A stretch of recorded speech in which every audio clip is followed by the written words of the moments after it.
अरविंद नौटंकी केजरीवाल, कभी अडानी, कभी अंबानी, कभी शीला, अभी जेटली। अन्ना आंदोलन से लेकर आज तक आप तो बन गए सबके बाप। आपके आरोपों का कोई सबूत नहीं। आपको बने हुए कोई बहुत लंबा अरसा नहीं हुआ है। कई दफा पार्टी में टूट फूट भी हो चुकी है, लेकिन केजरीवाल के तेवर में तब्दीली नहीं आई है। उनका आरोप लगाना और फिर उसके एवज में सबूत देने से मुकर जाने का स्टाइल वही पुराना बदस्तूर जारी है।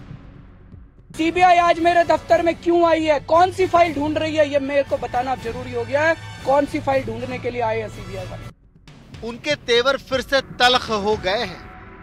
हालांकि केजरीवाल के इन तेवरों से सभी वाकिफ हैं, लेकिन ये सवाल सभी जरूर पूछ रहे हैं कि क्या इस बार केजरीवाल कोई सबूत देंगे?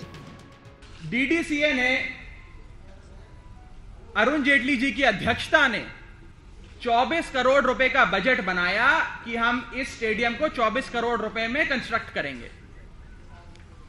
कुल राशि 114 करोड़ रुपए खर्च करी गई। कहां गए वो 90 करोड़? भ्रष्टाचार के साथ खड़े हुए जब रंगे हाथों पकड़े गए हैं तो केवल एक चारा है कि लोगों का ध्यान दूसरी तरफ आकर्षित करते हैं। और यही कारण है कि शायद मेरा नाम बार बार वो लेते हैं। कभी गलत बयानी करते हैं कि संसद को गुमराह किया गया। अगर संसद को गुमराह किया गया तो उनके सांसद प्रिविलेज मोशन डाल सकते हैं। दरअसल केजरीवाल का ट्रैक रिकॉर्ड ही ऐसा है जिसमें वे सिर्फ आरोप लगाने के बाजीगर माने जाने लगे हैं। उनके रडार पर अंबानी से लेकर अडानी तक आ चुके हैं। उनके निशाने पर शीला से लेकर अब जेटली तक आ चुके हैं।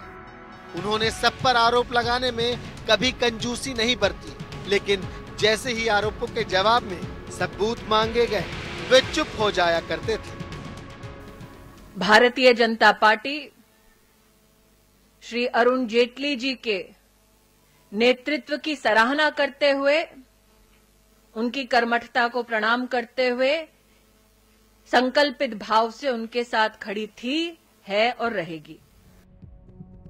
आरोपों की सियासत में माहिर केजरीवाल दूसरों से मुद्दे छपटना भी बखूबी जानते हैं। जिस डीडीसीए के बल पर वे आज ताल ठोक रहे हैं, जेटली का इस्तीफा मांग रहे हैं, वो मुद्दा भी उनका नहीं बल्कि बीजेपी सांसद कीर्ति आजाद का है, जिससे वे सालों से उठाते भी रहे हैं। We also have a few members from the executive committee of the DDCA who've been writing letters. We've been writing, we've been informing, we've been letting them know that there is corruption that is taking place. So fight against corruption in sports, we should all fight for.